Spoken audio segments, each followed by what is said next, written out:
আজকে আছে এল কালেশিকো।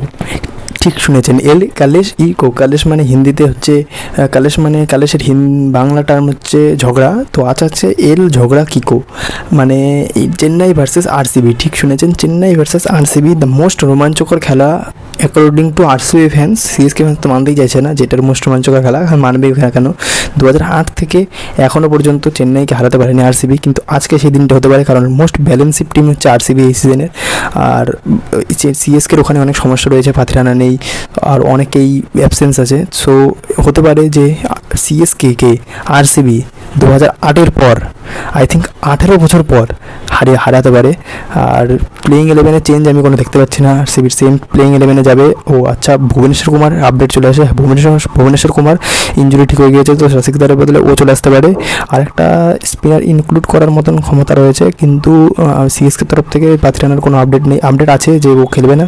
সো সিএসকের প্লেইং 11-এ নো চেঞ্জ, প্লেইং 11 নেওয়া হবে। আর একটা কথা যে এই ম্যাচ আমার প্রেডিকশন সিএসকে জিতবে, কারণ সিএসকের মাটিতে স্পিনারকে খেলা অতটা সহজ নয় যতটা দেখে মনে হচ্ছে। আরসিবি জিততেও পারে, but my vote goes to CSK. Best batter my vote goes to again Sachin Ravindra আর ঋতুরাজ গায়কোয়াড। অ্যান্ড আরসিবির তরফ থেকে Virat Kohli maybe. And best batter best bowler হতে পারে আমার মতে নূর আহমেদ। নূর আহমেদ আশ্বিনের মধ্যে কেউ হতে পারে, নূর আহমেদ বা জাদেজা হতে পারে। নূর আহমেদ।